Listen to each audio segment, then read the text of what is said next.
Hi friends at Sayer, this is Nurse Queener, and I'm here to read you my favorite book, Ada Twist, Scientist.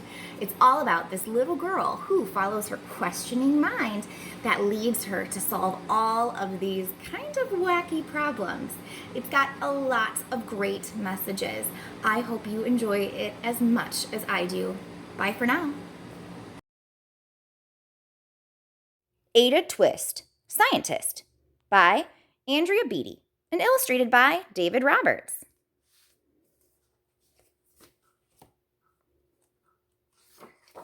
Ada Twist, Scientist.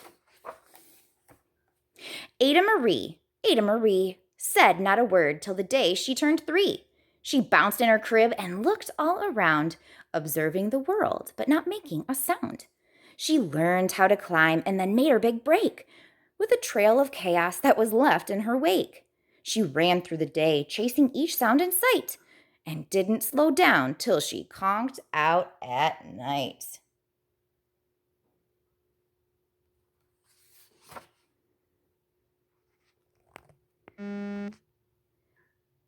Now her parents were frazzled, but tried not to freak, as Ada grew bigger and still did not speak.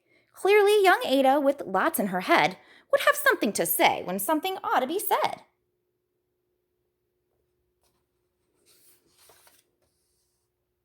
That's just what happened when Ada turned 3. She tore through the house on a fact-finding spree and climbed up the clock just as high as she could. Her parents yelled, "Stop!" as all good parents would. Ada's chin quivered, but she did not cry. She took a deep breath and simply asked, "Why?" Oh, why do you think they asked her to stop?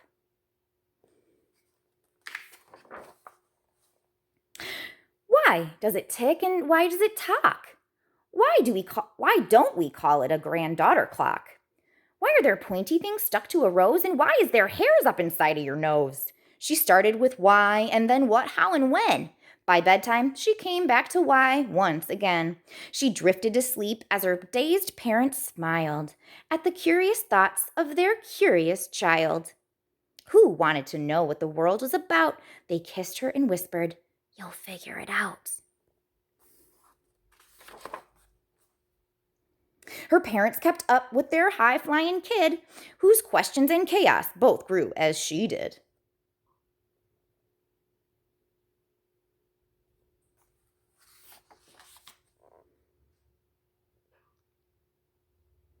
Even Miss Greer found her hands were quite full when Ada's chaos wreaked havoc at school.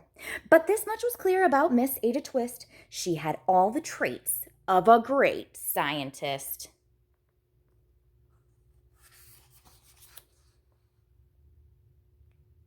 Ada was busy that first day in spring, testing the sounds that made mockingbirds sing.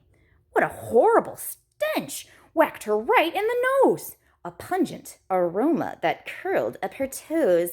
"Zowie," said Ada, which got her to thinking, what is the source of that terrible stinking?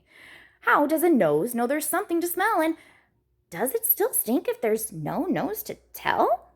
She rattled off questions and tapped on her chin. She'd start at the start where she ought to begin.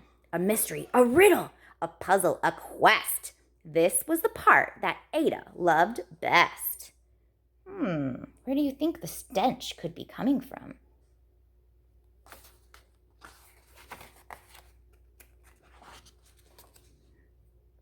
Ada did research to learn all she could of smelling and smells, both the stinky and good.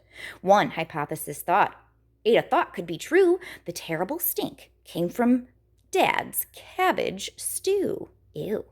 She tested and tested, but soon Ada knew it was time to come up with hypothesis 2.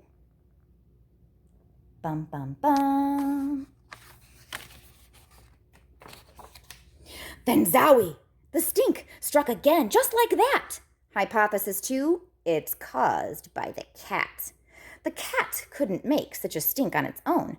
It needed perfume and some fancy cologne. So young Ada tested, but the test was a flop. She started again, but her parents yelled, "Stop!"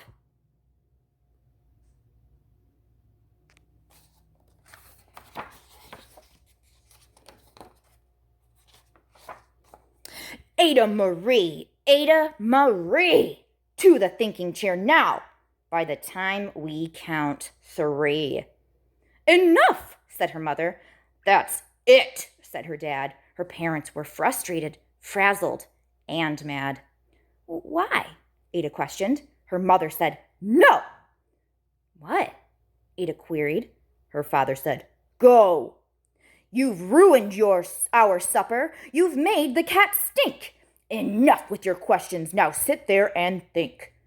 She looked at her parents and her heart turned to goo. Poor Ada Twist didn't know what to do. She sat there alone, by herself in the hall, and Ada once more could say nothing at all.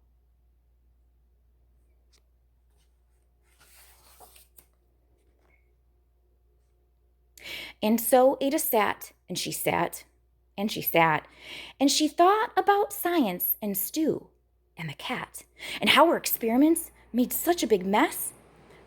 Does it have to be so? Is that part of success? Are messes a problem? And then while she was thinking, what was the source of that terrible stinking? Ada Marie did what scientists do. She asked a small question, and then she asked 2. And each of those led her to 3 questions more, and more of those questions resulted in 4. As Ada got thinking, she really dug in. She scribbled her questions and tapped on her chin. She started at why, and then what, how, and when. And at the end of the hall, she reached why once again.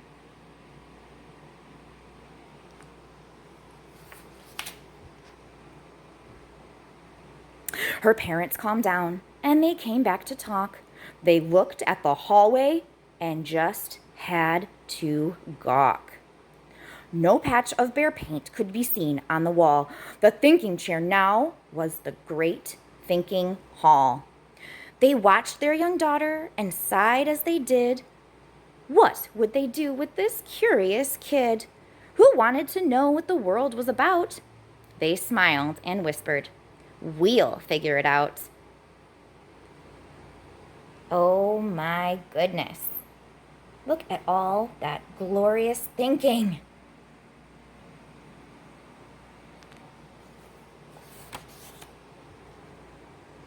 And that's what they did, because that's what you do when your kid has a passion and a heart that is true. They remade her world. Now they're all in the act of helping young Ada sort fiction from fact. She asks lots of questions. How could she resist? It's all in the heart of a young scientist.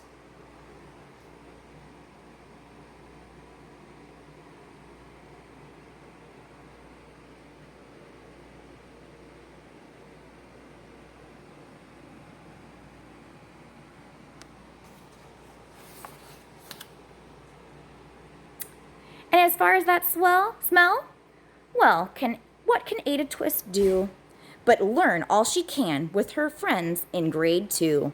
Will they discover the stink that curls toes? Well, that is a question. And someday, who knows?